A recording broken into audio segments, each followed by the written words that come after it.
नमस्कार, आप देख रहे हैं प्रदेश का सबसे भरोसेमंद news channel India news Uttar Pradesh Uttarakhand और मैं हूं आपके साथ आयुष राज। यूपी विधानसभा चुनाव का सियासी बिगुल बज चुका है। नेता मौके की नजाकत को समझकर पाला बदलने में लगे हैं। यूपी विधानसभा के चुनाव के पास आते ही जोड़-तोड़ की राजनीति भी काफी तेज हो गई है। सपा में गठबंधन और नेताओं के आने और जाने का दौर शुरू हो चुका है। हाल ही में अखिलेश ने ओपी राजभर के साथ गठबंधन का ऐलान किया और अब सपा और प्रगतिशील समाजवादी पार्टी के गठबंधन की खबरें भी तेज हैं। ऐसे में बीएसपी ने निष्कासित विधायकों ने अब सपा का दामन थामना शुरू कर दिया है। मतलब साफ है कि अखिलेश यादव बीएसपी में सेंधमारी का कोई मौका हाथ से देना नहीं चाहते हैं। जून के महीने में ही अखिलेश ने बीएसपी के बागी विधायकों के साथ मुलाकात की। दरअसल मायावती ने इन सभी को पार्टी से सस्पेंड कर दिया था और अब बीएसपी से बाहर निकाले जाने के बाद बागी विधायकों के सपा में जाने की अटकलें उस समय से ही तेज हो गई थी। अखिलेश यादव से मुलाकात के बाद इन खबरों को और ज्यादा बल भी मिला था। ऐसे में अब सबसे बड़ा झटका बीएसपी को लगा है। अखिलेश यादव लगातार बीएसपी को डेंट पर डेंट दे रहे हैं। पश्चिमी यूपी के बाद अखिलेश यादव ने बीएसपी के दो दिग्गज नेताओं लालजी वर्मा और रामअचल राजभर को समाजवादी पार्टी में शामिल कर दिया है।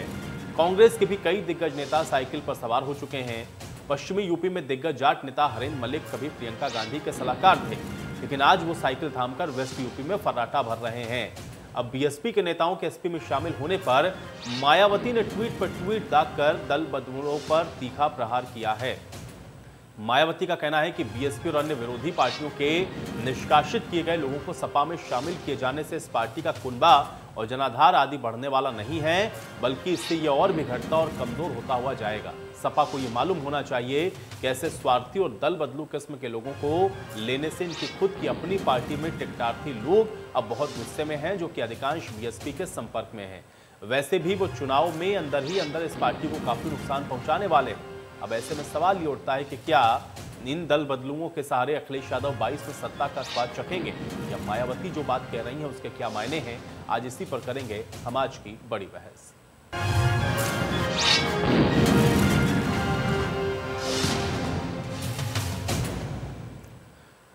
तो लगातार आप देख रहे हैं कि पार्टियों के अंदर तमाम नेताओं के आने और जाने का सिलसिला चल रहा है, लेकिन इस समय आप देख रहे हैं कि समाजवादी पार्टी में बीएसपी के कई बड़े नेताओं को शामिल किया गया और इन बड़े नेताओं के शामिल होने के बाद अब मायावती की तरफ से एक के बाद एक ट्वीट करते हुए कई बड़ी बातों को कहा गया। उन्होंने ये भी कहा कि इससे फायदे के बजाय समाजवादी पार्टी को नुकसान होगा। दूसरा, वो ये भी कहती हुई नजर आई कि समाजवादी पार्टी को यह समझ लेना चाहिए कि जो दल बदलू हैं उनसे चुनाव नहीं जीता जा सकता है। जनता ऐसे लोगों पर भरोसा नहीं करती है। और सवाल वो ये भी यहाँ पर उठाती हुई नजर आई कि जिस तरह से ये कोशिश हो रही है, इससे जनता उत्तर प्रदेश की भ्रमित नहीं होने वाली है। तो कुल मिलाकर के अब बीएसपी को तो नुकसान हो रहा है, लेकिन जिस तरह से समाजवादी पार्टी में लोग जा रहे हो या मायावती अगर इस बात को कह रही हैं कि अंदर खाने जो टिकटार्थी हैं उनके अंदर नाराजगी है, या फिर अब समाजवादी पार्टी के अंदर जो लोग टिकट की आस लगाए बैठे थे, अगर ऐसे दल बदलू वहां पर पहुंच रहे हैं उनको टिकट दिया जाएगा तो फिर वो सब अब बीएसपी के संपर्क में हैं। इन बड़ी बातों को मायावती ने कहा है। तो कुल मिलाकर के उत्तर प्रदेश के अंदर अब विधानसभा के चुनाव हैं और एक एक करके आप देख रहे हैं कि सभी पार्टियां अपने अपने चुनावी एजेंडे के साथ जनता के बीच में जा रही हैं, जनता से वोट की अपील कर रही हैं और अपने लिए आशीर्वाद मांग रही हैं। लेकिन उत्तर प्रदेश के अंदर सिर्फ इतना ही भर नहीं, बल्कि आप देखते हैं कि चुनावों में इन सब के पीछे बहुत सारे फैक्टर्स ऐसे होते हैं जो कि काम करते हैं और उसमें चाहे मजबूत कैंडिडेट की आप बात करें या बड़े चेहरे जो कि कभी दूसरी पार्टी में रहे हों, अगर आप उनको अपनी पार्टी में लाते हैं तो उसका भी फ़ायदा और नुकसान दोनों तरीके की जो परिस्थितियां हैं वो उठानी पड़ती हैं किसी पार्टी को। और अब देखना यह है कि समाजवादी पार्टी में जिस तरह से चाहे कांग्रेस में प्रियंका गांधी के बड़े करीबी रहे हरेंद्र मलिक जैसे कद्दावर नेता का शामिल होना समाजवादी पार्टी में, या रामअचल राजभर या फिर लालजी वर्मा जैसे लोगों का नेता का शामिल होना, ये तमाम ऐसे बड़े चेहरे हैं। अगर इस तरह से ये बड़ी शख्सियतें जो कि अपने अपने तौर पर या अपनी अपनी पार्टियों के अंदर जहां भी रहे एक बड़े एस्टैब्लिश नेता के तौर पर जाने जाते रहे, अगर वो समाजवादी पार्टी में जा रहे हैं तो इससे कितना फ़ायदा और कितना नुकसान होगा ये देखना बहुत महत्वपूर्ण होगा। और जो बात मायावती उठा रही हैं उसके भी आज पॉलिटिकल मायने क्या समझे जाए, जिस पर हम चर्चा करेंगे। लेकिन कुल मिलाकर के हाँ, समाजवादी में बीएसपी के आप देखेंगे तो 2 दर्जन से ज़्यादा नेता ऐसे हैं जो कि अब तक शामिल हो चुके हैं और बीएसपी के कई दिग्गज इसमें ऐसे हैं जो कि समाजवादी पार्टी का दामन थाम चुके हैं। तब चुनावों से पहले एक बड़ा दांव है अखिलेश यादव का ये। इसके अलावा प्रियंका के सबसे करीबी रहे हरेंद्र मलिक, वो भी समाजवादी पार्टी में शामिल हो चुके हैं। तो कुल मिलाकर के अब ज़्यादातर जो बड़े चेहरे हैं आप सब देख रहे हैं कि समाजवादी पार्टी की ओर रुख कर रहे हैं। यानी कि ये स्पष्ट है कि ये जो जनता के बीच में जाकर के वोट मांगे जा रहे हैं, उसमें इन नेताओं को भी ये समझ में आ रहा है कि आखिर किस तरह से उनका राजनीतिक जो मंतव्य है वो कहाँ पर बेहतर सिद्ध हो सकता है। उस पार्टी की ओर रुख करते हुए आपको नज़र आ रहे हैं। हालांकि अब जनता ये तय करेगी कि आखिर 22 के चुनावों में किसको चुन रही है। लेकिन हाँ, समाजवादी पार्टी के अंदर बड़े नेताओं के जाने पर आप देख रहे हैं, खासतौर से बहुजन समाज पार्टी और कांग्रेस के जो बड़े चेहरे हैं वो ज़रूर अब समाजवादी पार्टी का रुख कर रहे हैं। और ऐसे में उन पार्टियों को भी उत्तर प्रदेश के अंदर कहीं ना कहीं इसका जो सियासी नुकसान है वो हो रहा है। और अब ये कैसे कंट्रोल होगा, इसका जो डैमेज कंट्रोल है वो ये पार्टियां कैसे करेंगी, ये भी देखना बहुत महत्वपूर्ण होगा। जिन पार्टियों के नेता इन पार्टियों को छोड़ करके गए हैं, उनके पास इसका आकलन क्या है और क्या इन बड़े चेहरों के जाने से इन पुरानी पार्टियों के ऊपर कोई नया असर होगा, ये भी देखना बहुत अहम होगा। चाहे बहुजन समाज पार्टी के बड़े चेहरों का या बड़े नेताओं का एक एक करके समाजवादी पार्टी या अन्य दलों में चले जाना, या फिर कांग्रेस के अंदर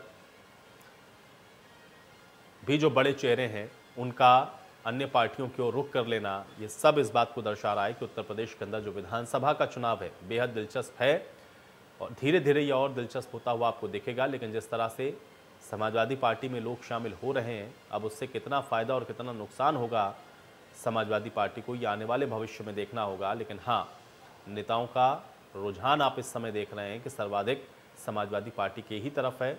और जो अपनी अपनी पार्टियों से संतुष्ट नहीं है या किसी कारण अगर अपनी पार्टी में उनकी कोई बात नहीं बन रही है, तो फिर वो समाजवादी पार्टी का दामन थामते हुए आपको इस समय दिख रहे हैं। तो ये बहुत महत्वपूर्ण है उत्तर प्रदेश का विधानसभा का 2022 का चुनाव। लेकिन अब कैसे इन चुनावों में जनता इस पर भरोसा करेगी या जनता किस तरह से ये जो अन्य पार्टियों में रहते हुए नेता दूसरी पार्टी में शामिल हो रहे हैं उन पर कितना भरोसा कर पाएगी, और समाजवादी पार्टी जो दावा कर रही है उस पर जनता कितनी मोहर लगाती है, इसके लिए विधानसभा चुनावों का इंतजार करिए। लेकिन अन्य पार्टियां भी इसको लेकर के चिंतित हैं और इसीलिए इस तरह के जो सवाल हैं, चाहे बहुजन समाज पार्टी हो, मायावती, उनके तरफ से जो उठाए गए हैं, आज उसके मायने क्या हैं, इस पर आज हम करेंगे आज की बड़ी बहस। और चलिए अब चर्चा की शुरुआत करते हैं। सभी मेहमान मेरे साथ जुड़ गए हैं, पहले उनका परिचय मैं आपके साथ करवा देता हूं। रोहित अग्रवाल जी हमारे साथ जुड़ रहे हैं, प्रवक्ता हैं आरएलडी के। रोहित अग्रवाल जी, बहुत स्वागत है आपका इस चर्चा में। उमाशंकर राजभर जी हमारे साथ जुड़ रहे हैं, प्रवक्ता हैं एसबीएसपी के। उमाशंकर राजभर जी, आपका भी स्वागत। अभिषेक वाजपेयी जी हमारे साथ जुड़ रहे हैं, प्रवक्ता हैं कांग्रेस पार्टी के। अभिषेक वाजपेयी जी, आपका भी स्वागत। प्रियंका पांडे हमारे साथ जुड़ रही हैं, प्रवक्ता हैं भारतीय जनता पार्टी के। प्रियंका पांडे जी, आपका भी बहुत स्वागत है। और विवेक साइलस जी हमारे साथ जुड़ रहे हैं, नेता हैं समाजवादी पार्टी के। विवेक साइलस जी, आपका भी बहुत स्वागत है। विवेक, अरे उसको ठीक करा दीजिए, उसको प्रवक्ता करा दीजिए। जी विवेक जी, आपसे शुरुआत करता हूं मैं इस चर्चा की। कैसे देख रहे हैं, क्योंकि मायावती की तरफ से जो ट्वीट किए गए एक के बाद एक, और जो बातें मायावती कह रही हैं उसके क्या मायने समझे जाए, आपका पहला रिएक्शन चाहूंगा। जी बिल्कुल, देखिए मैं तो सीधे सीधे ये कहूंगा, जहां तक मायावती जी की बात है तो मायावती जी के बारे में इस समय ज्यादा बोलना ठीक नहीं है, क्योंकि जो पार्टी एकदम धरातल में पहुंच गई है, जिस पार्टी को उनके अपने नेता, उनके कद्दावर नेता लगातार छोड़ के अंदर दलों में जा रहे हैं, खासतौर से समाजवादी पार्टी में, और वो दिल्ली से बैठ के ट्वीट कर रही हैं, तो उनके बारे में बोलना ज्यादा ठीक नहीं होगा। लेकिन इतना जरूर बोलूंगा कि उत्तर प्रदेश की जनता, जनमानस आज बदलाव चाहता है, और जिस तरह से समाजवादी पार्टी और श्री अखिलेश यादव को जनता का समर्थन मिल रहा है, आप चाहे मऊ की रैली देख लीजिए, अम्बेडकर नगर की रैली देखिए, या हमारी रथ यात्राएं जो निकल रही हैं, या अन्य पार्टी के जो विधायक हैं, चाहे वो भारतीय जनता पार्टी के हों, नेता हैं, चाहे कांग्रेस के हों, भारतीय बहुजन समाज पार्टी के हों, समाजवादी पार्टी की तरफ अपना रुख कर रहे हैं, तो कहीं ना कहीं समाजवादी पार्टी में वो अपना भविष्य और श्री अखिलेश यादव के व्यक्तित्व से प्रभावित होकर वो समाजवादी पार्टी में आ रहे। आज अगर भारतीय जनता पार्टी की सरकार की बात करें, जो कि बेहद आवश्यक है बात करना भारतीय जनता पार्टी की पिछले 4.5 पौने 5 साल की सरकार में, आप देखिए महंगाई पे क्या अंकुश लगाने की बात की थी, क्या हुआ, बेरोजगारी कितनी बढ़ गई है, 2 करोड़ बेरोजगार अकेले उत्तर प्रदेश में है, भ्रष्टाचार में कहीं अंकुश ही नहीं है, और शमशान से लेके और आपके हर जगह भ्रष्टाचार हुआ, और चाहे वो कुंभ मेला ही क्यों ना हुआ, वहां भी भ्रष्टाचार हुआ। किसानों की आय दुगनी का वादा था, आज किसान आंदोलित हैं, सड़कों पे हैं। महिलाओं की सुरक्षा का वादा था, आज महिलाओं के साथ क्या है, सब कुछ सब प्रदेश जानता है कि हर 2 घंटे में उत्तर प्रदेश में एक महिला का बलात्कार होता है। आत्महत्याएं रुक नहीं रही हैं, व्यापारी, खासतौर से छोटे व्यापारी बहुत ज्यादा परेशान है। महंगी शिक्षा, कितनी महंगी शिक्षा हो गई है, महंगी बिजली हो गई है, चाहे आप घरेलू सामान देख लीजिए, एलपीजी देख लीजिए, डीजल पेट्रोल देख लीजिए, 28-30 रुपए बढ़ा के 10 रुपए घटा के, ये कोई हल नहीं है कि आप साल भर में 30 रुपए बढ़ा दें, उसके बाद चुनाव को देखते हुए आप 10 रुपए घटा दें, तो जनता इस भ्रम में आने वाली नहीं है। आप चाहे उत्तर प्रदेश में नशा देख लीजिए, जहरीली शराब देख लीजिए, कितनी चीजें मैं गिराऊं, भारतीय जनता पार्टी हर जगह फेल होकर आई है। जबकि वादा था 1 ट्रिलियन इकोनॉमी का, इंफ्रास्ट्रक्चर का, बुलेट ट्रेन का, 70 लाख नौकरियों का, रोजगार की भरमार का, ये भारतीय जनता पार्टी सिर्फ और सिर्फ फर्जी आंकड़ी दे रही है। और अगर भारतीय जनता पार्टी ने वाकई काम किया होता तो आयु जी मैं आपको बता दूं कि उनको ना ही अमेरिका का उनको फैक्ट्री लगाने की जरूरत पड़ती अपने अरबों रुपए के विज्ञापनों में, और ना ही कलकत्ता का फ्लाईओवर लगाना पड़ता अपने विज्ञापनों में। देखिए, झूठ एक बार चल सकता है, झूठ 2 बार चल सकता है, लेकिन झूठ बार बार नहीं चल सकता और अब नहीं चलेगा। और जनता ने हर कसौटी पे भारतीय जनता पार्टी की सरकार को आजमा लिया है, चाहे वो देश हो या प्रदेश। देखिए, सिर्फ भाषण देने से, बड़े बड़े अरबों रुपए के विज्ञापन देने से, झूठ बोलने से प्रदेश और देश नहीं चलता है, और न ही जगहों का या संस्थानों का नाम बदल के आप विकास कर सकते हैं। आपको धरती पे आके काम करना पड़ेगा, जो कि पिछले 5 साल में करीब करीब भारतीय जनता पार्टी करने में असफल रही है। यही बात है कि आज संजय निषाद जैसे लोग, जो इनके घटक दल हैं, जो इनके एमएलसी है, भारतीय जनता पार्टी से एमएलसी बन के आए हैं, वो आज भारतीय जनता पार्टी को धमका रहे हैं कि पिछड़ों की बात करके आप फिर पलट रहे हैं, आप अपने वादे से फिर मुंह कर रहे हैं। उन्होंने कल यहां तक धमकी दे दी कि अगर भारतीय जनता पार्टी पिछड़ों की बातें नहीं करेगी तो वो गठबंधन तोड़ने पे मजबूर हो जाएंगे। देखिए, डूबती हुई नाव पे कोई सवार नहीं होना चाहता है, और ये स्पष्ट संकेत है कि भारतीय जनता पार्टी उत्तर प्रदेश से भारी बहुमत से जा रही है, और समाजवादी पार्टी श्री अखिलेश यादव जी के नेतृत्व में बड़े मार्जिन से सरकार बनाने जा रही है। ठीक है, अभिषेक वाजपेयी जी, आपके भी कद्दावर नेता छोड़ रहे हैं, समाजवादी पार्टी का दामन थाम रहे हैं। जो बात विवेक साइलस जी कह रहे हैं कि भाई देखिए, अब डूबते हुए जहाज में तो कोई सवार नहीं होता, समाजवादी पार्टी में सबको भविष्य दिख रहा है, इसलिए उधर का रुख किया जा रहा है। कैसे देखते हैं इसको आप? देखिए, इसमें समझने वाली तो कोई बात ही नहीं है, और समझने वाली एक बात यह कि माननीय प्रियंका गांधी जी ने श्री अखिलेश यादव जी को बधाई दी कि कम से कम हमारे यहाँ से जो कायर थे उन्होंने उनको ले लिया है। तो इसके लिए माननीय प्रियंका गांधी जी ने उनको बधाई दी थी। और बात रह गई कांग्रेस पार्टी की, तो देखिए, कांग्रेस पार्टी वो पार्टी है जो अकेले दम पे चुनाव लड़ रही है, और आपने देखा कि कैसे हम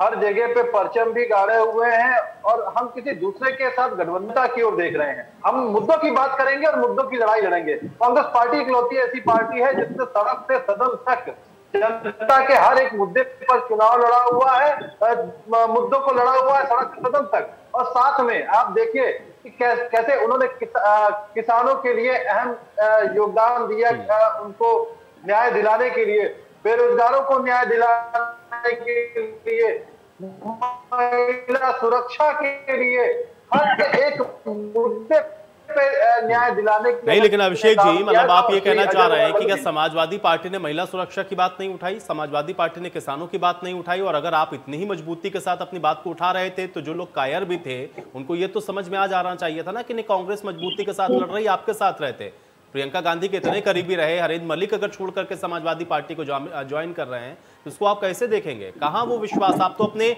नेताओं का ही विश्वास नहीं जीत पा रहे हैं, जनता का तो बाद में जीतेंगे आप।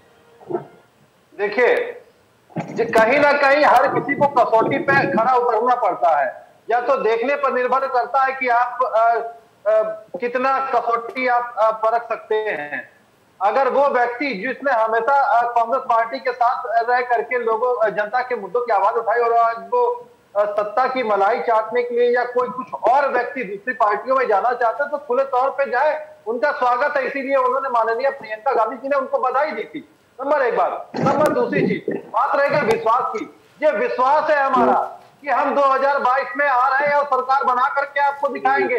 जब यही विश्वास है कि जिसने पूर्वांचल में जो लोग हमें कहते थे कि संगठन नहीं है हमारे पास, वो भीड़ देख करके लोगों ने कितनी सरकार उत्तर प्रदेश में बनेगी भाई? कितनी सरकार उत्तर प्रदेश में बनेंगी? अभी विवेक जी ने बता दिया, पूरा सारे मुद्दे गिना दिए, उन्होंने बता दिया भारी बहुमत के साथ वो सरकार बनाने वाले आपके नेता, इसलिए छोड़ के उनकी पार्टी में जा। देखिए आपको अभी तो लड़ाई है, आगे और लड़ाई है। पूर्वांचल की भीड़ ही सब कुछ बता देती है।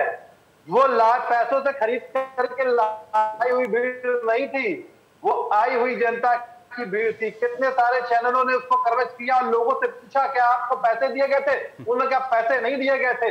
हम तो जो हकों की लड़ाई लड़ता है, जो जनता के लिए मांग जनता के लिए लड़ाई लड़ता है, हम उसी के पास आए हुए हैं, तो सुनने के लिए आए हुए हैं। ठीक है उमाशंकर राजभर जी, ठीक है चलिए, जनता किस पर भरोसा करती है इसके लिए तो हम सब इंतजार कर रहे हैं। उमाशंकर राजभर जी, मायावती जी जो बात कह रही हैं उसको आप कैसे देखेंगे? हेलो जी उमाशंकर राजभर जी। हाँ बोलिए आयु जी, बोलिए। जी जी, मैं कह रहा हूं मायावती जो बात कह रही हैं उस पर आपका एक रिएक्शन मैं चाहता हूं। देखिए मायावती की अब तो हालत, बसपा की यहाँ जो हालत यूपी में है, आप समझिए पूरे समाप्त है। इनका कोई जनाधार बचा नहीं है। और इस समय माननीय अखिलेश जी के नेतृत्व में चाहे आरएलडी हो चाहे सुभाषपा हो, ये गठबंधन साथ में आ रहा है।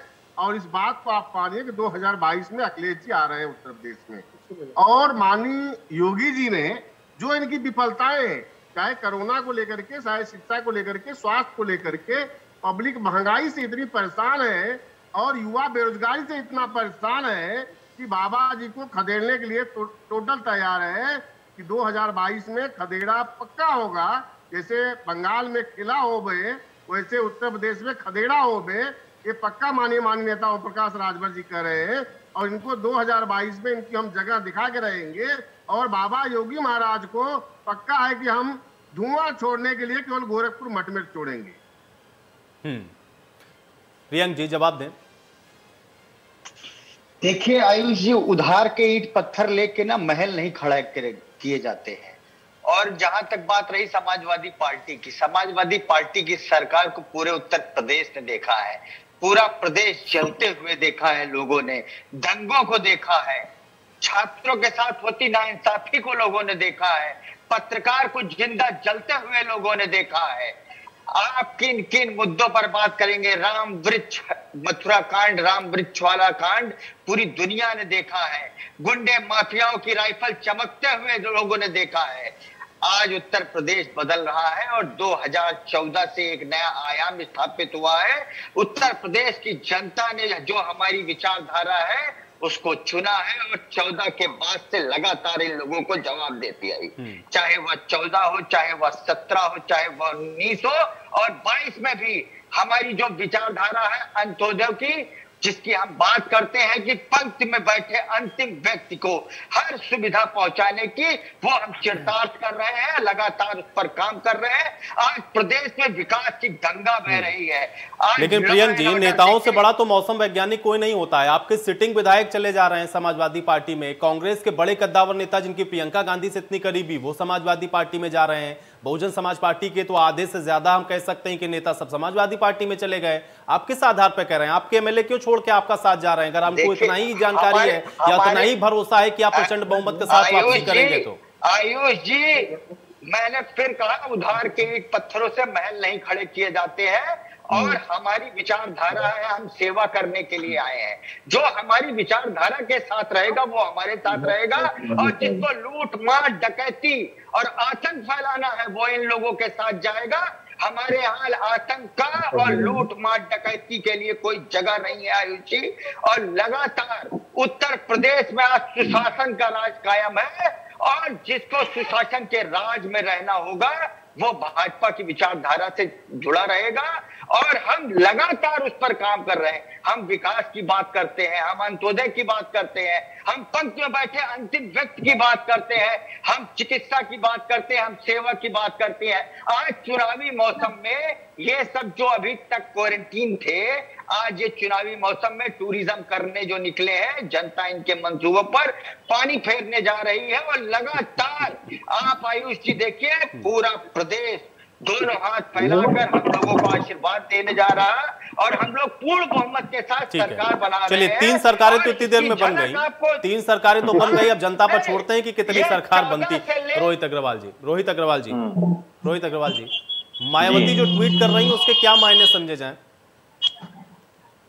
नहीं देखिए, इस पहली चीज तो लोकतंत्र के अंदर हर व्यक्ति को अधिकार है, हर पार्टी को अधिकार है कि वो कहीं भी किसी भी तरीके से चुनाव लड़े। और लोकतंत्र के अंदर ये हर व्यक्ति का अपना अधिकार है कि उसको किस पार्टी के अंदर रहना है, किस पार्टी के अंदर नहीं रहना है, ये उसका व्यक्तिगत अधिकार है। और मायावती जी को कुछ भी ट्वीट कर रही हैं या जो भी उनका मायने होगा वो तो बसपा के प्रवक्ता ही बता पाएंगे, पर हम ये जानते हैं कि राष्ट्रीय लोकदल मुद्दों की राजनीति करना जानता है और राष्ट्रीय लोकदल चाहता है कि असल मुद्दों पे राजनीति हो। भारतीय जनता पार्टी चाहती है कि धर्म के नाम पे राजनीति हो, भारतीय जनता पार्टी चाहती है हिंदू पाकिस्तान के नाम पे राजनीति हो, भारतीय जनता पार्टी चाहती है हिंदू मुसलमान के नाम पे राजनीति हो, जिन्ना के नाम पे राजनीति हो। भारतीय जनता पार्टी को समझना पड़ेगा झूठा विकास से काम नहीं चलेगा। और जिस तरीके से भारतीय जनता पार्टी के अंदर भगदड़ मची हुई है वो शायद भारतीय जनता पार्टी को शायद कहीं ना कहीं दर्द देने का काम कर रही है। विवेक साइलस जी, उधार के पत्थरों से महल बना नहीं सकते हैं आप। और दूसरा, कांग्रेस पार्टी के प्रवक्ता भी ये कह रहे थे कि वो तो बधाई दे रही थी प्रियंका गांधी के, अच्छा है कायरों को आपने शामिल कर लिया। जवाब दें। चलिए, हम प्रियंका जी की बधाई जो है बिल्कुल बहुत इज्जत और सम्मान से स्वीकार। देखिए, भारतीय जनता पार्टी के जो प्रवक्ता ने कहा कि उधार की ईंट से महल नहीं बनते, तो उनको मैं बता दूं कि केंद्र में जो इनके 303 सांसद हैं उसमें से 57% ऐसे सांसद हैं जो और पार्टियों से, खास तौर से कांग्रेस से इंपोर्ट किए गए हैं। ये इनको कुछ बोलने से पहले जरा अपने दामन में भी झांक के देख लेना चाहिए कि हमने क्या किया। किस किस सीबीआई के वांछित लोगों को जिन पे इंक्वायरी चल रही थी उनको आपने अपनी पार्टी में शामिल कराया और उसके बाद उनको अपने प्रियंक जी एक एक करके भाई, एक एक करके नहीं ऐसे चर्चा नहीं। प्रियंक जी ऐसे नहीं, प्रियंक जी ऐसे नहीं, प्रियंक जी ऐसे नहीं, एक एक करके सब बोले, एक एक करके। विवेक जी देखिए मैं चलिए हम पार्टियों की अभी बात नहीं करते हैं आयुष जी, हम माननीय उच्चतम न्यायालय की बात करते हैं। माननीय उच्चतम न्यायालय ने कहा कि उत्तर प्रदेश में जंगल राज है। माननीय उच्च न्यायालय इलाहाबाद ने कहा कि उत्तर प्रदेश में जो है वो राम भरोसे चल, और अभी जो किसानों को इन्होंने कुचल के मार दिया, मार डाला, और अजय कुमार टहनी जो कि खुद गृह मंत्री राज्य मंत्री है और जो कि 120B के मुजरिम है और हत्या के आरोप में जमानत पे बाहर है, वो इनके गृह राज्य मंत्री है, उनके बेटे ने जो किसानों को कुचल के मार दिया। माननीय उच्चतम न्यायालय ने क्या कहा कि उत्तर प्रदेश की सरकार की जो इंक्वायरी चल रही है उससे हम संतुष्ट नहीं है। ये कहा माननीय उच्चतम न्यायालय। ये तो समाजवादी पार्टी ने नहीं कहा, ये बहुजन समाज पार्टी ने नहीं कहा, ना कांग्रेस ने कहा। ये तो हिंदुस्तान के सबसे बड़े माननीय जो कोर्ट्स हैं, जो हमारे न्यायालय है, उनकी टिप्पणी है भारतीय जनता पार्टी की। थोड़ी बहुत शर्म जरूर कर लेनी चाहिए। और भारतीय जनता पार्टी से यही कहूंगा कि देखिए आप अभी उपचुनाव में किस बुरी तरह से हारे हैं पूरे देश में, और आपके ही मुख्यमंत्री की मैं बात करता हूं, मैं समाजवादी पार्टी की बात नहीं करता हूं। आपके हिमाचल के मुख्यमंत्री हैं जयराम ठाकुर। उन्होंने क्या कहा पांडे जी?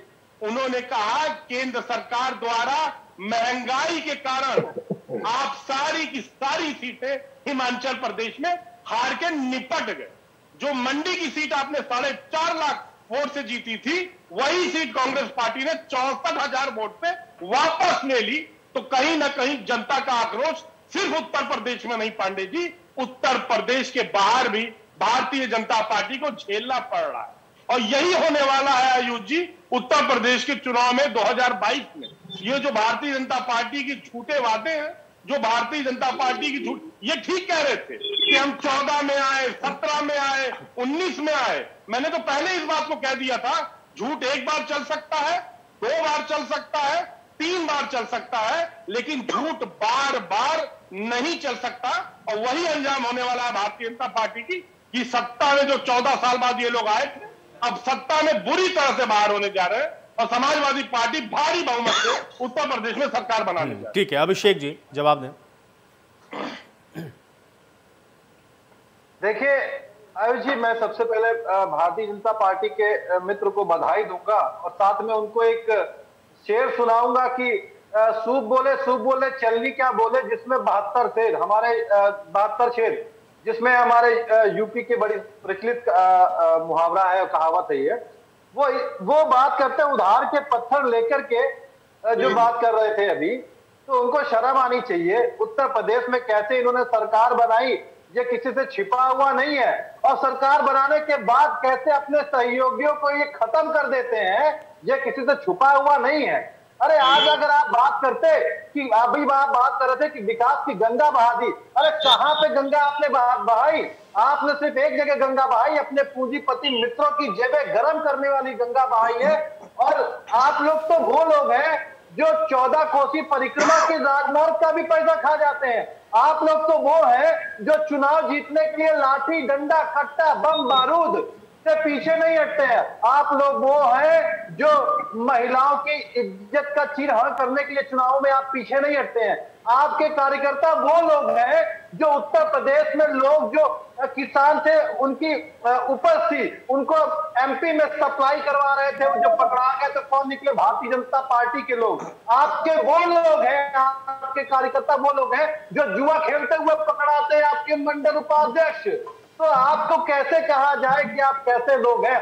आपसे सत्ता नहीं चलेगी, आपसे सिर्फ पूंजीपतियों की दलाली हो सकती है और अपनी जेबें गर्म कर सकते हैं। सिर्फ आप सत्ता इसीलिए चाहते हैं। उमाशंकर राजभर जी, विकास भी हो रहा है और सबको साथ लेकर भी साथ चल रहे हैं। आप लोग कहते रहिए, लेकिन उससे बीजेपी को कम से कम कोई फर्क नहीं पड़ रहा। नहीं, आयोजे अगर यही विकास की बात करते थे, आप इनको जरा ध्यान दिलाइए कि जब 91 से 93 तक के कल्याण थे, उनके जैसा गुड गवर्नमेंट और वैसी सरकार किसी की नहीं रही जो है।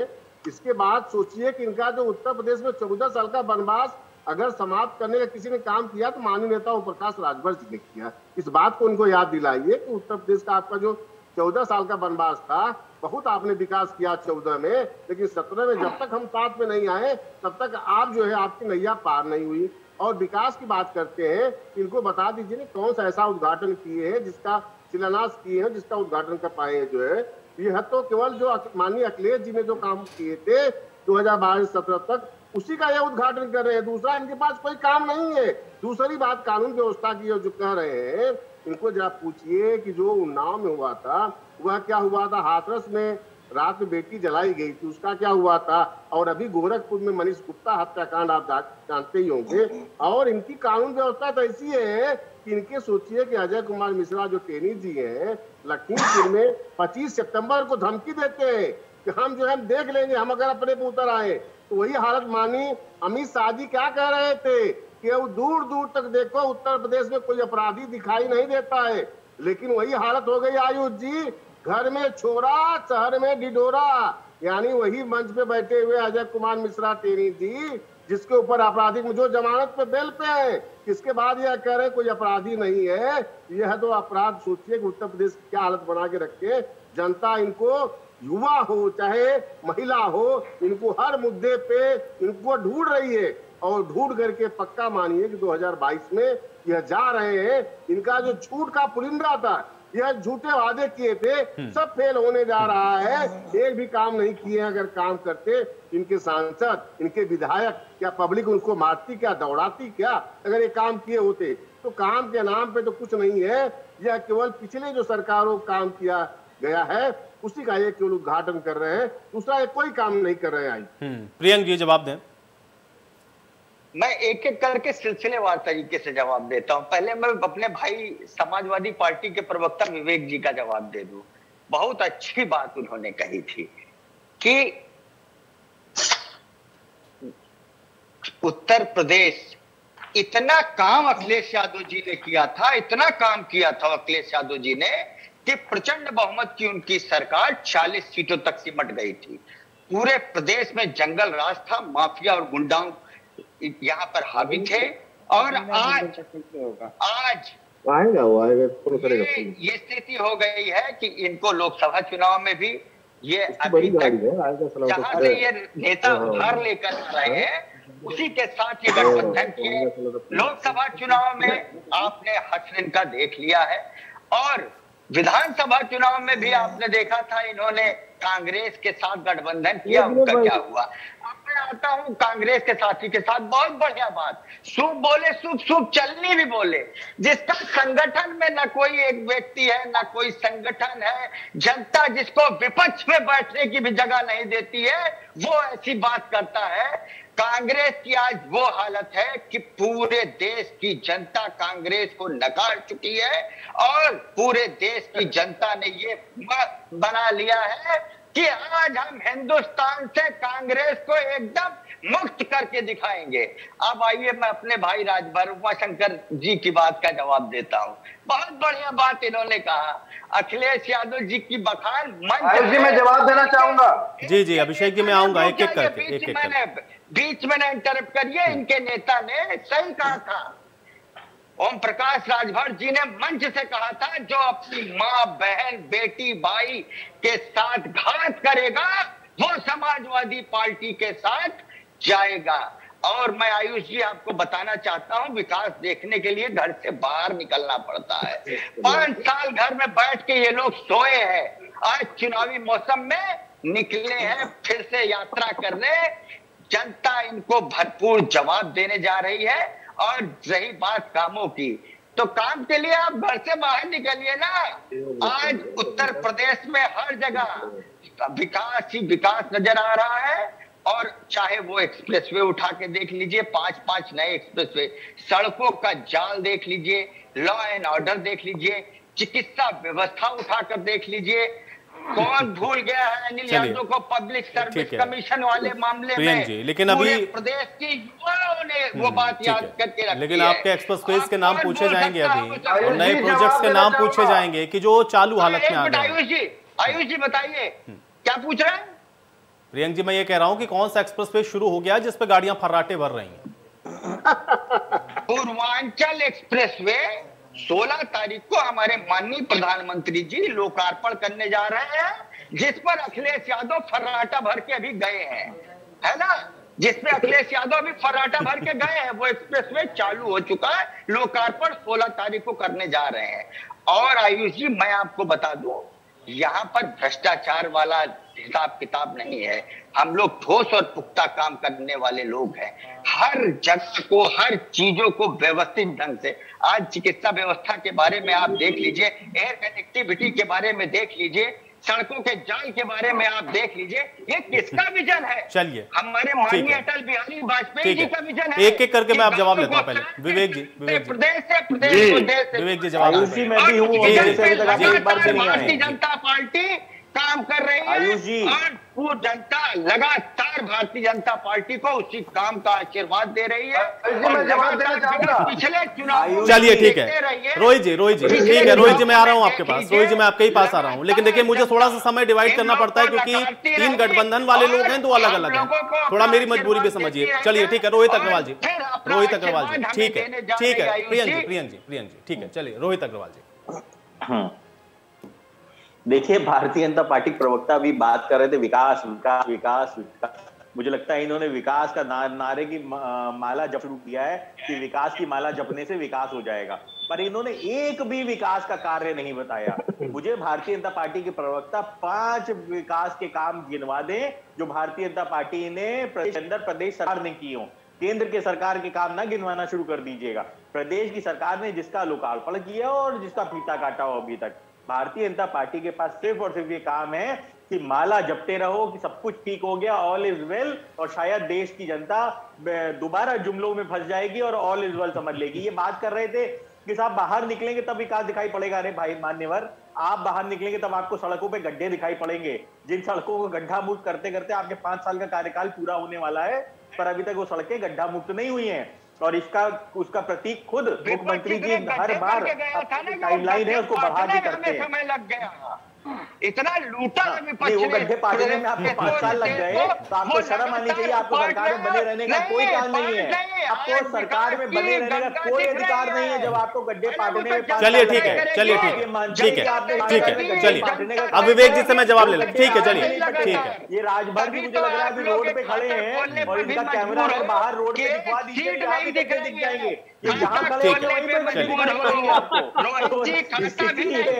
भारतीय जनता पार्टी 5 साल से गड्ढे पाट रही है। नहीं ठीक है, जो गड्ढे में चल रहा है, जो हाईवे पे चल रहा है भाई, ठीक है। देखिए जनता तो चल ही रही है ना, उन सड़कों पे भी चल रही है। जनता ही फैसला करेगी ना। आप लोग आरोप प्रत्यारोप करते रहिए, जनता देख लेगी भाई कहाँ गड्ढे कहाँ हाईवे है। ठीक है विवेक साइलस जी। देखिए आयुष जी, समाजवादी पार्टी का जहां तक बात, तो समाजवादी पार्टी नाले से गैस निकालना नहीं जानती है पंडित जी। ये सब महान काम आप ही लोग कर सकते हैं। ना ही बादल के पीछे हम हवाई जहाज को छुपा सकते हैं और ना ही बत्तख के अंदर से हम ऑक्सीजन आप तो काम हम नहीं कर सकते। देना जानते अरे यार शांत रहो ना पांडे, फ्रस्ट्रेट मत हो भाई, फ्रस्ट्रेट मत हो पांडे जी, पांडे जी फ्रस्ट्रेट मत होइए। He is a frustrated man, Pandey is a frustrated man now. करना जानते हैं। चलिए पांडे जी फ्रस्ट्रेशन में मत आइए ना, फ्रस्ट्रेशन में मत आइए। प्रियंक जी सुनिए, अभी फ्रस्ट्रेशन प्रियंक जी सुने, में हाँ कुछ प्रियंक दिन जी में सुने, डिप्रेशन में भी चले जाएंगे। प्रियंक जी सुन ले भाई। बिल्कुल जनता देख रही है, जिन गड्ढों को आपने भरा था उन्हीं गड्ढों के अंदर आपको सीनी करेगी। पांडे जी बिल्कुल देख रही है जनता, फ्रस्ट्रेशन में मत आइए पांडे जी, फ्रस्ट्रेशन में मत आइए, फ्रस्ट्रेशन में पांडे जी मत आइए, बहुत हो गया पूरी तरह से। आयुष जी मुझे नहीं नहीं प्रियंक जी, प्रियंक जी देखिए, इससे डिस्टर्बेंस से कोई फायदा होता नहीं है। डिस्टर्बेंस से सिर्फ और सिर्फ समय की बर्बादी होती है। इस तरह से सिर्फ समय की बर्बादी है। देखिए समय की बर्बादी है प्रियंक जी, सिर्फ समय की बर्बादी हो रही, कुछ नहीं हो रहा। जवाब ले लेते ना, मैं आपको समय दूंगा, आप आराम से बात करिएगा। विवेक जी कंप्लीट करें।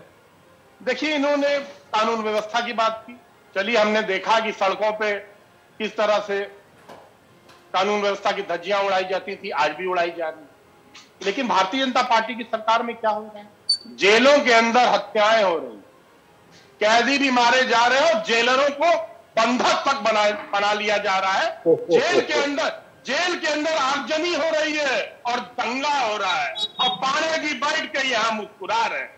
इन्होंने चिकित्सा की बात की, कोरोना काल में देख लिया। अरे चुप रहो पांडे, सुन लिया, बहुत हो गया, चुप रहो पांडे, सुन लिया तुमको, हो गया।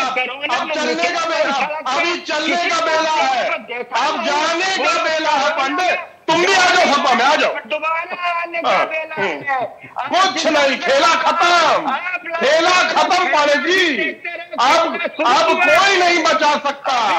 ये झूठ, ये छल, ये प्रपंच नहीं चलेगा पांडे जी, इसीलिए आप फ्रस्ट्रेट होके बोल रहे हैं। चलिए ठीक है, चलिए ठीक है, आरोप प्रत्यारोप से बाहर आ जाते हैं। देखिए समय की बर्बादी फिर शुरू हो। अभिषेक जी जवाब दें। ठीक है, अभिषेक परेशान है, ठीक है, ठीक है, कुछ बोलने को नहीं है, कुछ बताने को नहीं है, ठीक है, ठीक कुछ कहने को नहीं है, कुछ समझाने को नहीं है क्या आपके पास? चुनाव में जनता खदेड़ा चलिए ठीक है, खदेड़ा किसके साथ होगा वो भी जनता पे छोड़िए ना, यहाँ भी बोलने से कोई फायदा थोड़ी ना। इंतजार करिए, अभी इंतजार हो, मुद्दों की बात हो जाए। ठीक है विवेक जी, एक सेकंड, अब अभिषेक जी का समय। अभिषेक जी जवाब दें। अभिषेक जी, प्रियंक जी थोड़ा शांत हो जाए आप। अभिषेक जी मुझे टाइम देते हुए बताता कि भारतीय जनता पार्टी के विधायकों ने भारतीय जनता पार्टी के क्या क्या आरोप लगाए। इनके खुद के विधायक और सांसद इन पे आरोप लगा रहे हैं भ्रष्टाचार के, बैठ के बात कर रहे हैं आप। ठीक है अभिषेक। भाजपा प्रवक्ता ने 5 काम नहीं बताए प्रदेश की सरकार के क्या किए 5 काम इन्होंने। पांडे जी 5 काम बता दो जो प्रदेश सरकार ने किए हो जनता के लिए। अरे रोहित जी, प्रियंक जी भाई ठीक है, चलिए अब भाई अभिषेक जी को भी बोलने दीजिए। प्रियंक जी ठीक है, प्रियंक जी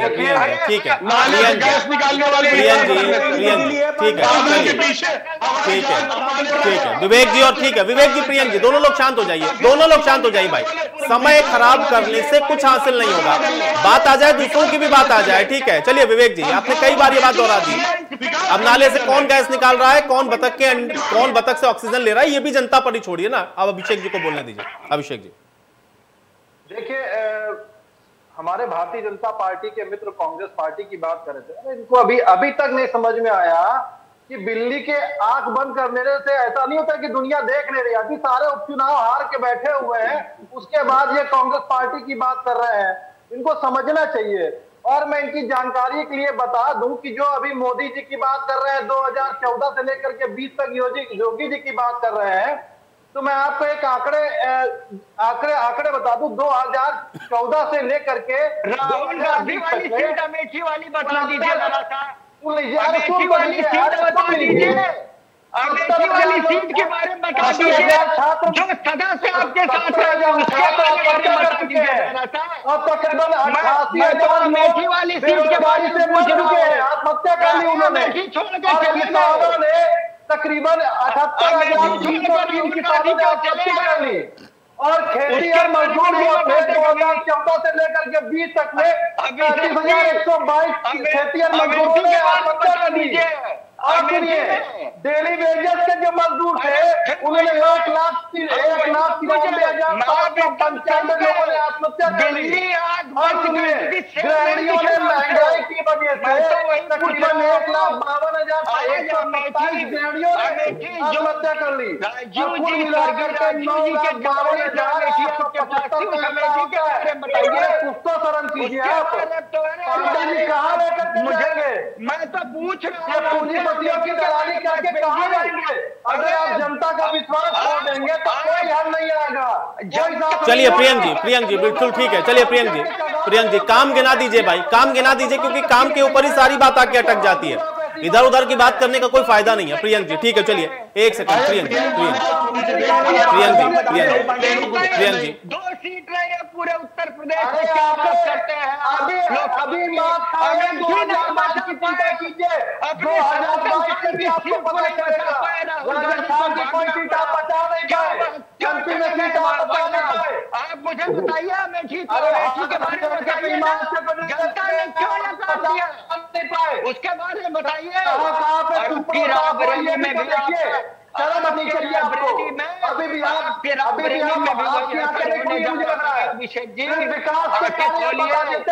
जनता के बारे में पूंजीपतियों की दलाली करने से काम नहीं चलेगा। जनता के काम गिराइए, जनता के लिए क्या काम किया है ये बताइए। पूरी जनता ने देखा है।